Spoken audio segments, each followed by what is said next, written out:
Good morning again, class 10th. Okay, so today we are having next chapter in our social science book. In our social science books, we are having 4 sub books. One is economics, second is history, third geography, and fourth civics. We have gone through with the 2 chapters of economics. Now let us start with the next chapter, the first chapter in civics book, that is power sharing. So today's our lecture will be on the chapter that is power sharing. Okay, before moving ahead in this chapter, let us talk about some power. What do you mean by power? Just think about what do you mean by power. Do you have money power? Do you have muscle power? What do you have? Or what do we have as a society? In our society, we are having many types of power. In that many types of power, we are also having a political power. What we are having? We are having a political power. It means whenever we are living in a society, it means we need to share our power.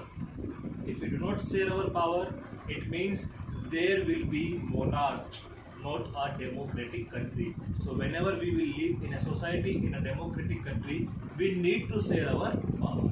And that power share is our chapter, which we will going to study in this lecture only. Let me tell you about the stories of the power sharing.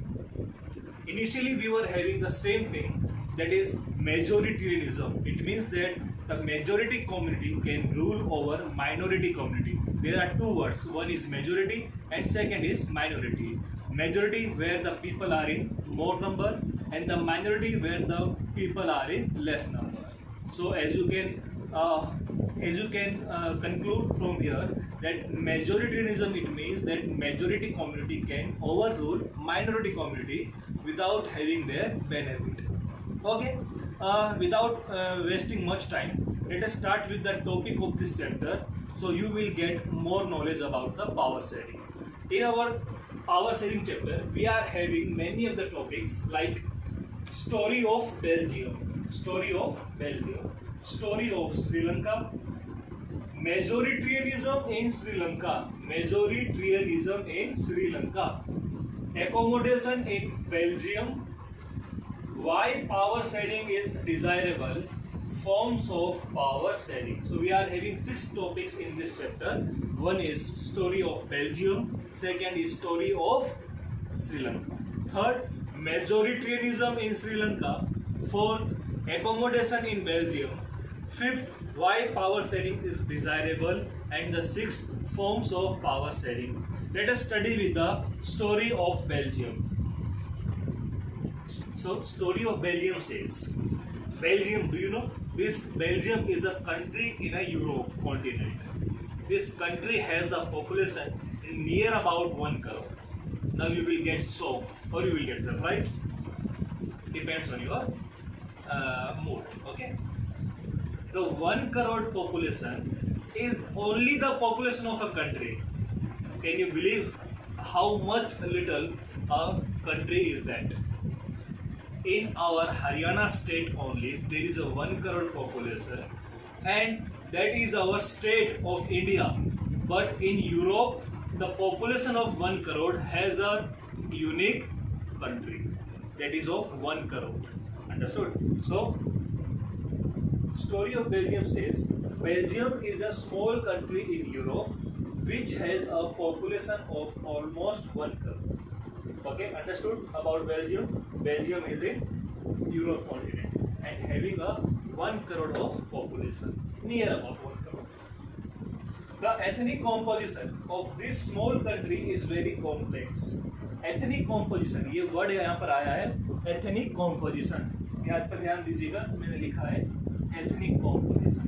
Ethnic का मतलब होता है कि हम जब किसी society में रहते हैं तो वहाँ पर अलग अलग जाति के लोग रहते हैं, तो वहाँ के लोगों के बीच में किस तरीके से कॉम्पोजिशन, किस तरीके से वो लोग रहते थे, यानी कि जातीय सम्मेलन क्या था, एथनिक कॉम्पोजिशन, किस किस धर्म के या किस किस जाति के लोग या किस किस लैंग्वेज के वो लोग वहाँ पर रहते थे. So again go for the second point, the ethnic composition of this small country. Which small country? Belgium. Why it is small country? Because it is very few number of people and very small geographical area. the ethnic composition of this small country is very complex. Out of total population, 59% lives in the Flemish region and speak Dutch. Dutch is a language which is spoke by the people of Belgium. But how many persons are speaking Dutch language? 59% out of total population. It means if 100 persons are there, out of 100%, 59 people are there who can speak Dutch language in Flemish region. Okay. And another 40% people live in Wallonia region and speak French. Now 40% who are living in Wallonia region, they were able to speak French language. So 59% person was there in Belgium who can speak Dutch, and only 40% are there who can speak French. The 59% and 40%, 59% person having the much ratio than the 40%, and that 59% persons is speaking Dutch. It means the community of Dutch speaking person is in majority. Why? Because of large number. So 59% of people speaking Dutch in Flemish region, and 40% people was speaking French in Wallonia region. What about 1%? 1% people speaking German. 1% people speaking German. So this was the whole composition on the basis of language.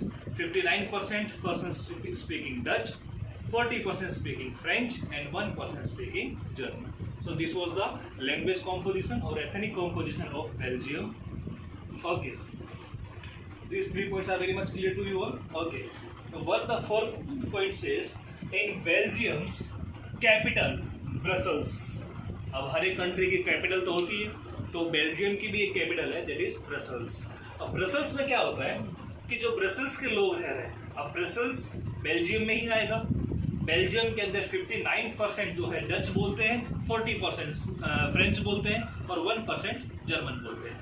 लेकिन जो Brussels है यानी कि Belgium की capital city, उस Brussels के अंदर 80% people क्या बोलते हैं? फ्रेंच. और डच कितने लोग बोलते हैं? 20%. अब जरा सी दुविधा हो गई यहाँ पर.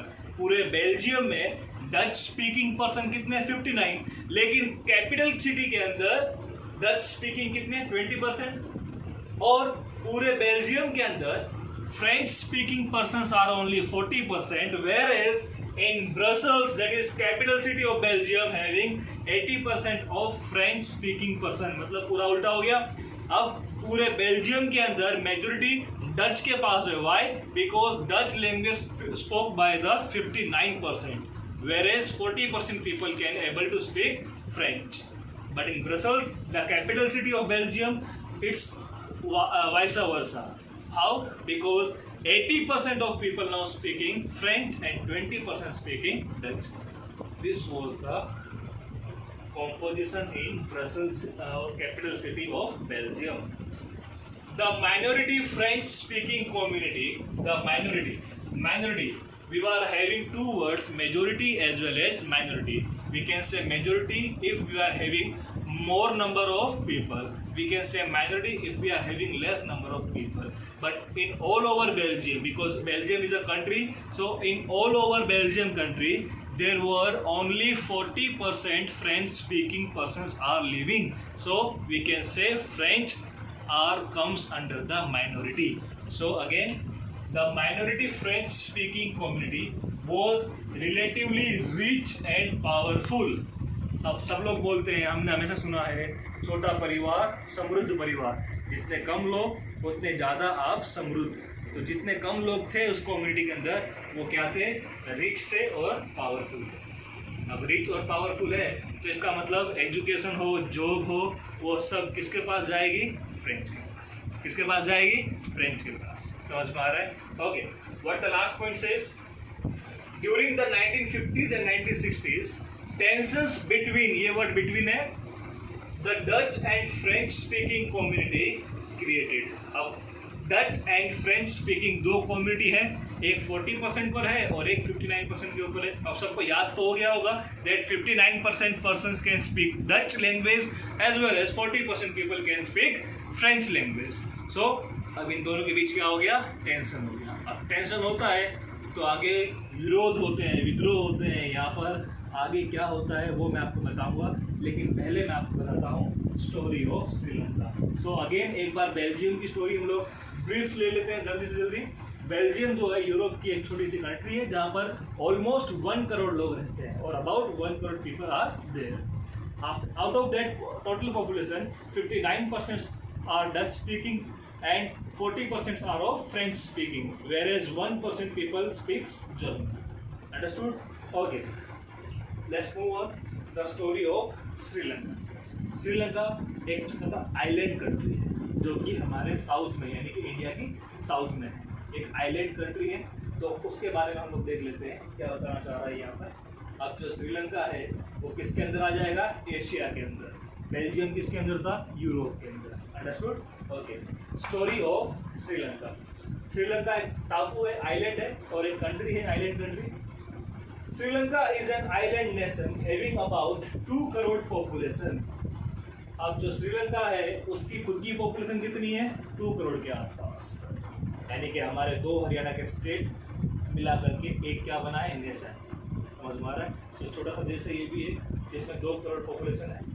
The major social groups are, अब जैसे बेल्जियम के अंदर एथनिक कॉम्पोजिशन थे, विभिन्न जातियों विभिन्न भाषाओं के लोग थे, इसी तरीके से श्रीलंका के अंदर भी विभिन्न प्रांत के लोग थे, विभिन्न जातियों के लोग थे और different languages are spoke by the people of Sri Lanka. अब देखते हैं यहाँ पर क्या है। There was 2 major languages. One is Sinhala and second is Tamil. One is Sinhala and second is Tamil. These are the name of languages like Hindi, Gujarati, Marathi. Understood? So in Sri Lanka we were having 2 major languages. One is Sinhala and second is Tamil. Okay. The major social groups are the Sinhala 74%, Tamil speakers 18%, 8% Christians who are both Tamil and Sinhalas. अब यहाँ पर 74% लोग जो थे वो क्या बोलते थे, सिन्हाला लैंग्वेज, और 18% लोग क्या बोलते थे, तमिल लैंग्वेज। तमिल लैंग्वेज सोच रहे होंगे ये तो इंडिया की लैंग्वेज है, कुछ इंडिया के लोग ही जो है श्रीलंका में थे at the time of colonial period. अब व्हाट इज कॉलोनियल पीरियड? जब अंग्रेजों ने, ब्रिटिश ने इंडिया पर राज किया था तो हमारी कंट्री किसी दूसरी कंट्री के सरकार के अंडर थी, that is called colonial rule. तो उस समय पर हमारे देश से कुछ लोग माइग्रेट हुए थे, और ये मैं बात आपको बार बार बताता हूँ कि एक जगह को छोड़कर दूसरी जगह पर जाना, एग्रीकल्चर सेक्टर से इंडस्ट्री की तरफ जाना, इस तरह की हम जो ट्रांसफर है लोगों का बोलते हैं माइग्रेशन। क्या बोलते हैं? माइग्रेशन।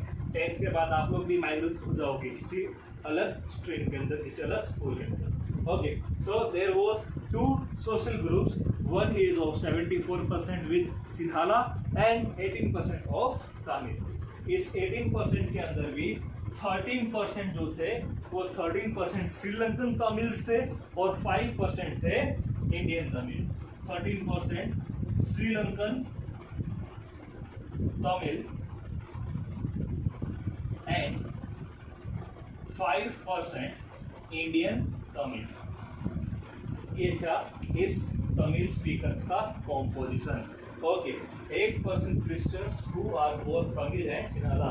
8% क्रिश्चियंस थे जो कि सिन्हाला भी बोलते थे और क्या बोलते थे, तमिल भी बोलते थे। अंडरस्टूड? सो ये थी 2 स्टोरी इसके बारे में, एक थी स्टोरी ऑफ बेल्जियम और दूसरी थी स्टोरी ऑफ श्रीलंका। अब इसके आगे जब हम लोग पढ़ेंगे तब हम लोग पढ़ेंगे मेजोरिटेरियनिज्म इन श्रीलंका। इन कहानियों का उद्देश्य क्या है, इस कहानी से हमें क्या सीखने को मिलता है, वो अब हम आगे आने वाले टॉपिक में पढ़ते हैं। लेकिन तब तक एक बार वापस से story of Belgium and story of Sri Lanka को revise. Okay, so our next topic is majoritarianism in Sri Lanka. अब ये टॉपिक जो है बहुत ही इम्पोर्टेंट है। क्यों इम्पोर्टेंट है? क्योंकि आज तक जिन भी देशों के अंदर सिविल वॉर हुआ है, यानी कि उनके घरेलू जो युद्ध हुए हैं वो सिर्फ पावर के लिए हुए हैं। क्यों? क्योंकि अलग अलग धर्म के, अलग अलग लैंग्वेज के लोग वहाँ पर रहते हैं और सभी को इक्वल पावर मिल पाती नहीं है, इवन डेमोक्रेटिक कंट्री के अंदर भी। एक एग्जांपल लेता हूँ इंडिया का ही।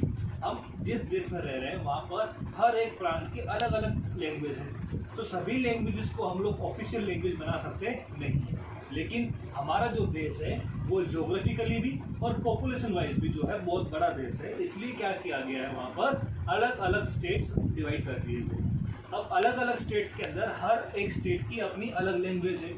सो हर स्टेट आपस में कम्युनिकेट कैसे करेंगे? सो प्रॉब्लम आएगी। कुछ लोग बोलते थे कि सिर्फ और सिर्फ हिंदी को ही जो है हमारी ऑफिशियल लैंग्वेज बनानी चाहिए। If we will go for the Hindi as an official language then the south people will not able to communicate each other. Now again there is a complexity in official language, so what to do? तो हमारी government ने फैसला लिया कि अगर state आपस में inter state अगर बात करनी है तो हिंदी और इंग्लिश लैंग्वेज यूज़ कर सकते हैं, और अगर अपने ही स्टेट के अंदर कोई भी एडमिनिस्ट्रेशन वर्क करना है तो उसकी जो लैंग्वेज है स्टेट की वही लैंग्वेज काम आएगी।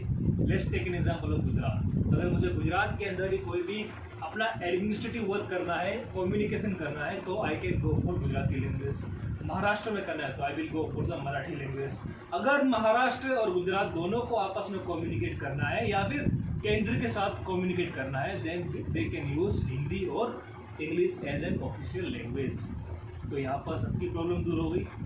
इस तरीके की प्रॉब्लम्स को इस तरीके से सोल्व किया जाता है, लेकिन श्रीलंका के अंदर इस प्रॉब्लम को ऐसे सोल्व किया गया नहीं। तो क्या किया गया वहाँ पर? तो उन्होंने फॉर्मूला अपनाया मेजोरिटी का, कि जिस लैंग्वेज के पास मेजोरिटी है उसी को ही उन्होंने क्या दे दिया? पावर दे दिया। अब जिसके पास मेजोरिटी है उसको पावर दे दिया तो वो लोग माइनॉरिटी का ध्यान रखेंगे नहीं, they will over rule the minority community. यही हुआ वहाँ पर। देखते हैं इस topic. Okay, the democratically elected government. Democratically elected यानी कि डेमोक्रेसी है जहाँ पर हम लोगों ने वोट डाल करके गवर्नमेंट को चुना है। कहाँ पर? श्रीलंका के। The democratically elected government adopted a series of majoritarianism policy measures to establish Sinhala supremacy. यानी कि उस गवर्नमेंट ने क्या किया? कुछ ऐसे कानून निकाले जिसके अंदर सिंहाला को जो है सुप्रीमेसी यानी कि उसको पावर दे दी गई। अब क्या क्या पावर दी गई? तो वो थी Sinhala is the only official language. अब वहाँ पर दो लैंग्वेज थी मेजर, एक सिंहाला और दूसरी थी तमिल। तो तमिल के अंदर जो थे लोग बोलने वाले कम थे, नो, क्योंकि सिंहाला के अंदर 74% पीपल्स थे जो कि सिंहाला बोलते थे, लेकिन 18% was the people who can speak Tamil only.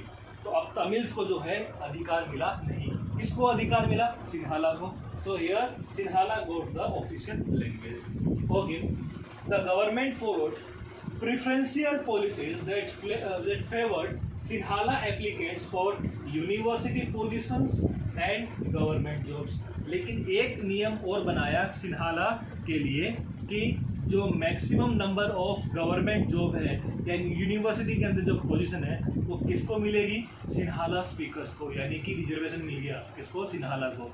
एक तो सिंहाला को ऑफिशियल लैंग्वेज बनाया गया, ऊपर से उसको रिजर्वेशन भी मिल गया कि उसी को ही मैक्सिमम नंबर ऑफ जॉब मिलेगी। अब अगर इस तरीके से होगा तो दूसरे जो तमिल स्पीकर्स है उनके मन में कहीं ना कहीं ईर्ष्या उत्पन्न होगी, और ये ऑब्वियस है। अगर एक माँ के दो बेटे हैं और एक के साथ अच्छा व्यवहार दूसरे बुरा व्यवहार, तो दूसरे में अपने आप ही जो है विरोध पैदा होगा। Okay, these decisions gradually increase the feeling of alienation among the Sri Lankan Tamils. मैंने कहा था कि अगर सिंहाला और तमिल दो ही लैंग्वेज है और सिंहाला को ऑफिशियल लैंग्वेज बना दिया गया, रिजर्वेशन दे दिए गए हैं, तो ऑब्वियसली तमिल्स के मन में अपने आप को अलग ये फीलिंग उत्पन्न होगी कि क्यों ना अपने आप को अलग बनाया जाए। अब ये फीलिंग जब उठी तो नेक्स्ट क्या हुआ? The Sri Lankan Tamils launch parties and struggles. अब जो तमिल्स थे, कौन? श्रीलंकन तमिल्स, उन्होंने अपनी खुद की पॉलिटिकल पार्टी लॉन्च की for the recognition of Tamil as an official language. अब वो चाहते थे कि उनकी तमिल भाषा जो है वो भी ऑफिशियल लैंग्वेज में आ जाए। समझ में आ रहा है?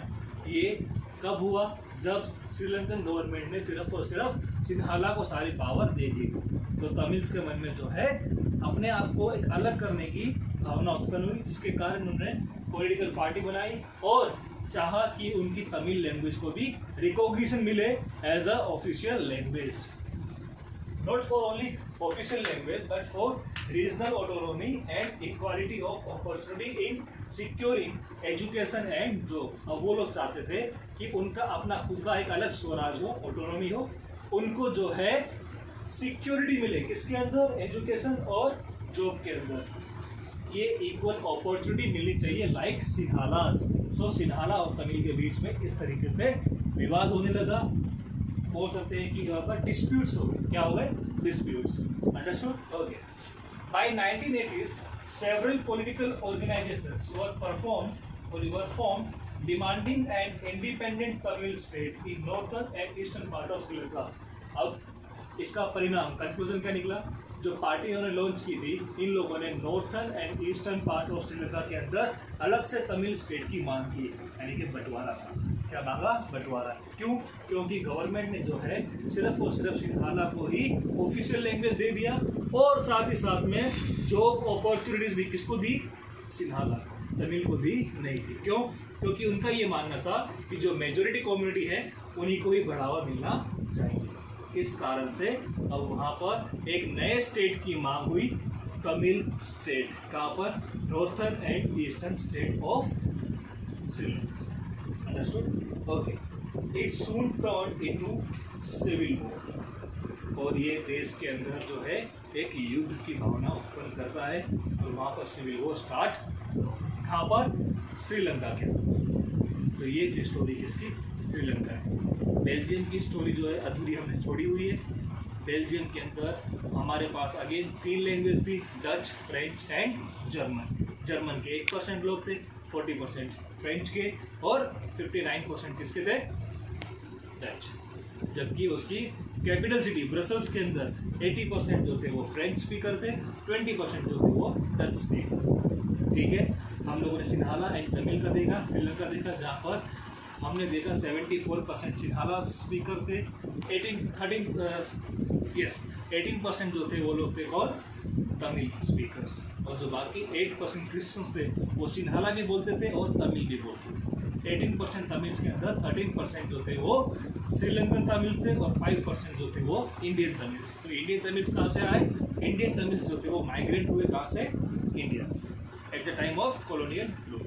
लेकिन जब श्रीलंका की बात की हम लोगों ने, तो वहाँ पर उन्होंने क्या अपनाया?